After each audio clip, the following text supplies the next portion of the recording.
We find ourselves in a small town in upstate New York called Queenbridge. There's a young woman casually reading near a lake.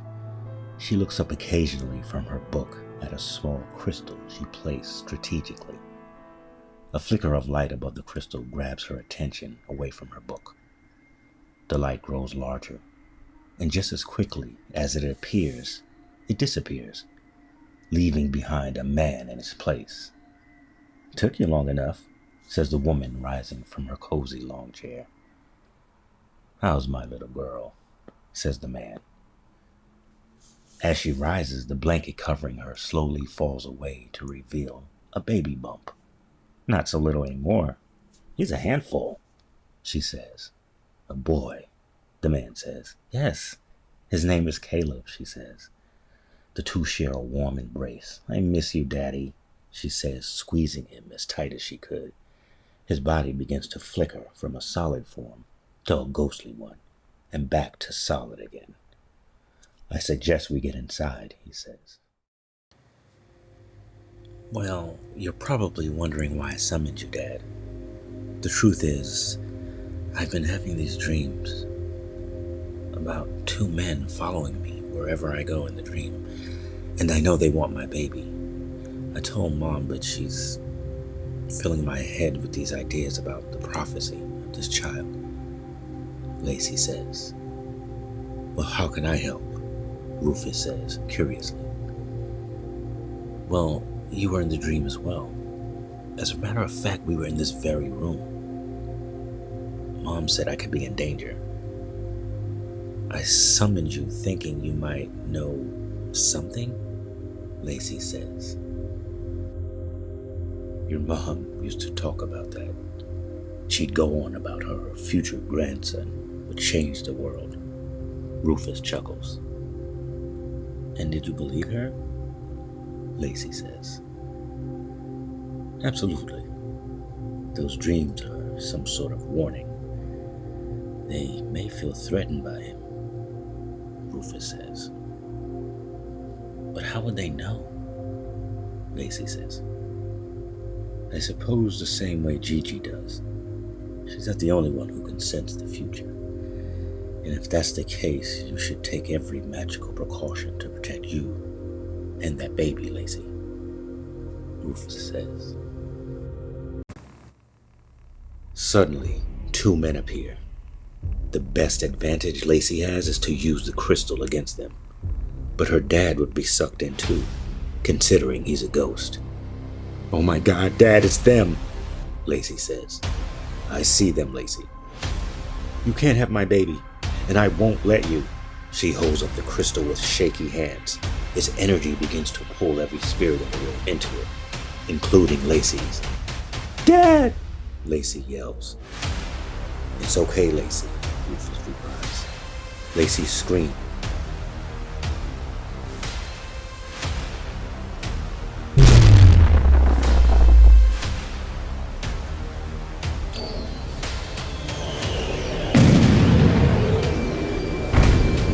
Lacey screams as the crystal pulls her in two. "Whoa. That was," Caleb says. "You okay?" Grammy says. "Yeah, the vision was definitely more vivid this time," Caleb says. "Good. Did you see where the crystal was, by chance?" Grammy says. Not really, but I know there were two men appeared, and then the vision ended," Caleb says. Grammy looks at Eddie.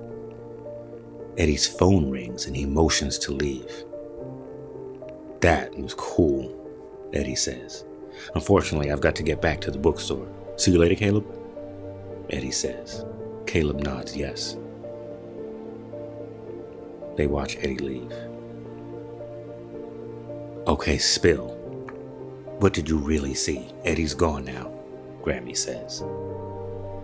"Two men appeared, and she used the crystal to Caleb says. "Banish them," Grammy says. "Right. My idea is still on the table, right?" Caleb says. Absolutely not. I'll handle it. You just live. Now that we know that Lacey's still alive, your father and I will find a way to bring her back. Stay out of it, Caleb. She kisses him on the forehead gently. Sure, Caleb says. He walks out, but Grammy watches him leave. By the look on your face, I'm assuming you didn't find it, Rose says. Nope, which means we're going to plan B.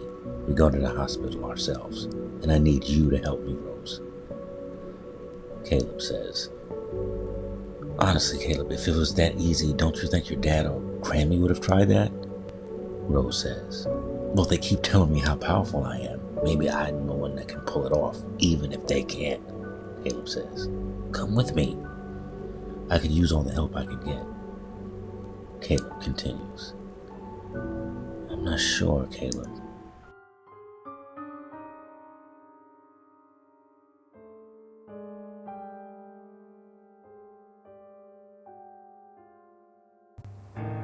Kenton informs Grammy they must retrieve Lacey's body from the asylum. Should their mission be successful, Lacey wouldn't have to wake up in a hospital. She'd wake up at home. Grammy agrees. Kenton's eyes glow briefly and then stop. Well, Grammy says. She's in bed. Upstairs, Kenton says with confidence. Okay, well, how are we going to explain her missing body? You're a celebrity. There'll be questions, Grammy says.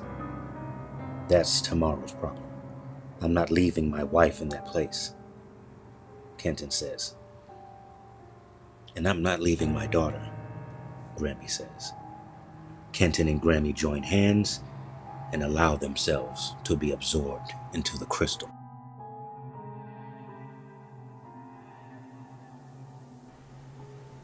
This place is, Kenton says, looking around.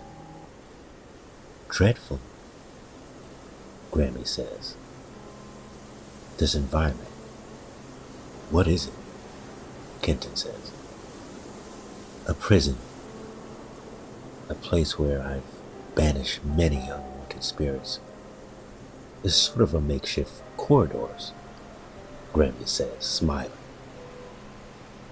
Corridors? Kenton asked. Nothing. The point is, this is not a place where you want to be too long, Grammy says. This place is enormous. How do you intend to find Lacey?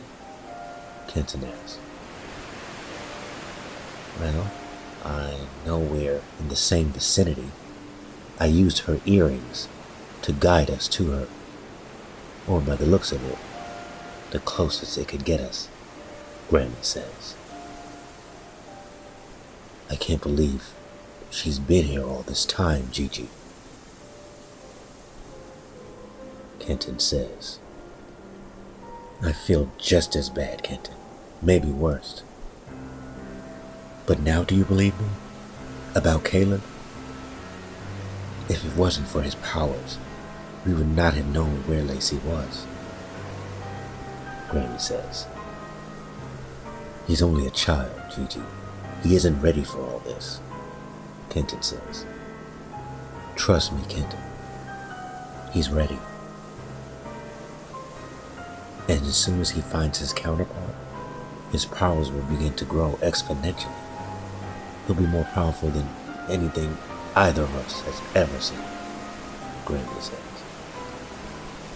Gigi, there, Kenton says. Lacey is seen wandering about in the crystal. She's surrounded by dead trees and dark souls, occasionally whizzing by her. She's confused and scared, but she sees a portal in the distance and it draws her closer slightly. She feels something in the environment has changed. Could this be a way out, she thought? From her perspective, Lacey has been in the crystal for 2 months. Her watch never stopped ticking. She had found shelter, even in an environment like this. Suddenly she sees 2 figures in the distance. They didn't look like souls. She could vaguely hear them.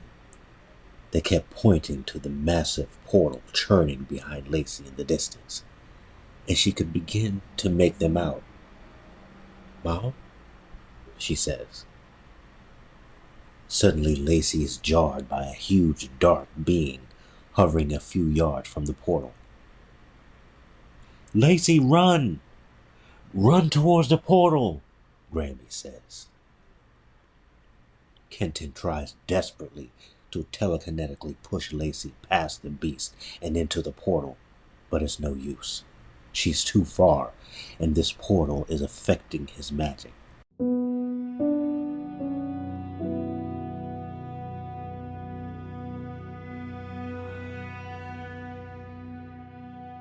Suddenly, Grammy grabs Kenton's hands and they both telekinetically push Lacey past the beast and directly face to face with the portal. Caleb and Rose watch Lacey's physical body disappear from the hospital bed, but they manage to track her back to the house. "That was weird. What did you do?" Caleb says. "What did I do? Nothing." "That was not me," Rose says. Suddenly, a noise from behind them prompts Caleb to turn around. "Mom? Mom!" Suddenly, two men appear.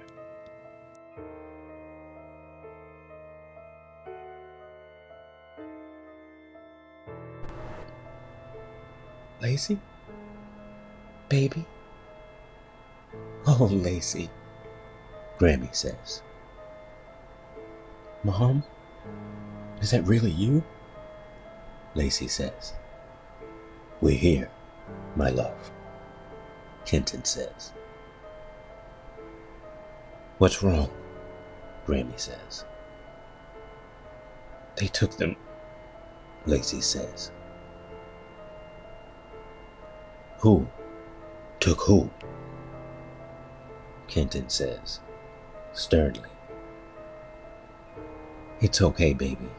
You're home now," Grammy says, moving towards Lacey. "No. Two mysterious men. The same men that took me and Dad. Touched them, and they all vanished."